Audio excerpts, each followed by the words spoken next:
ఖచ్చితంగా ఇవాళ రాష్ట్రంలో మార్పు కావాలి అని చెప్పి ప్రజలందరూ కూడా ఆకాంక్షిస్తున్నారు.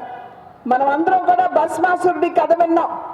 భస్మాసురుడు ఏ విధంగా తనపై తనే చేయబెట్టుకుని బూడిదైపోయారో రాష్ట్ర ప్రజలు కూడా ఆనాడు అనుకోకుండా ఈ రకమైనటువంటి పాలన, అవినీతి చేసేటువంటి ఒక వ్యక్తిని తీసుకువస్తాం అనేటువంటి ఆలోచన లేకుండా ఒక్క అవకాశం ఇవ్వండి అంటే ఏదో యువకుడు ఏదో మనకి మంచి చేస్తాడేమో అనేటువంటి భావనతో మన చేయి మనమే మన తల మీద పెట్టుకుని 151 ఎమ్మెల్యేలని గెలిపించి మరి అధికార పీఠంలో ఎవరిని కూర్చోబెట్టా ఒక్కసారి ఆలోచించండి అని చెప్పి చేస్తున్న సభాముఖంగా నేను చేస్తున్నటువంటి అభ్యర్థన. ఇవాళ ఆయన్ని ముఖ్యమంత్రి జగన్మోహన్ రెడ్డి గారిని ముఖ్యమంత్రిగా చేసి రాష్ట్ర పగ్గాలు ఆయన చేతిలో పెడితే రాష్ట్రానికి ఏమి న్యాయం చేశారు అని చెప్పి ఇవాళ భారతీయ జనతా పార్టీ సభాముఖంగా వేస్తున్నటువంటి ప్రశ్న.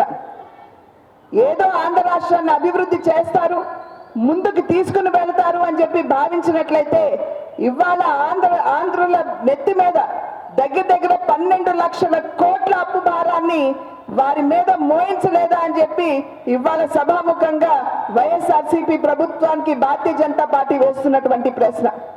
ఒక కవిత ఉన్నది, సబ్బు బిళ్ళ అగ్గి పుల్ల ఏది కాదు కవితకు అనర్హం అన్నట్లుగా ఇవాళ రాష్ట్రంలో ఏది కనపడినా సరే దాన్ని తాకట్టు పెట్టి ఇవాళ లక్షలాది వేలాది రూపాయలు అప్పు తీసుకుని వచ్చి ఆ అప్పు భారం అంతా మన మీద మోయించడం లేదా అని చెప్పి జగన్మోహన్ రెడ్డి గారికి వేస్తున్నటువంటి ప్రశ్న.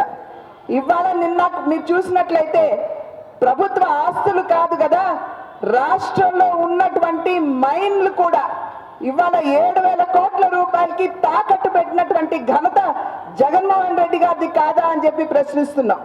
అదేవిధంగా చూసాం మన రాష్ట్రంలో ఉన్నటువంటి సెక్రటేరియట్ ఏదైతే ఒక పూజా మందిరంగా మనం భావించాలో, ఒక పవిత్రమైనటువంటి స్థలంగా మనం భావించాలో దాన్ని కూడా 350 కోట్ల రూపాయలకి హెచ్డిఎఫ్సి బ్యాంక్కి తనఖా పెట్టినటువంటి ఘనత కూడా ఇవాళ ఈ ప్రభుత్వానికి దక్కుతుందని చెప్పి మనం అందరం కూడా గమనించాలి.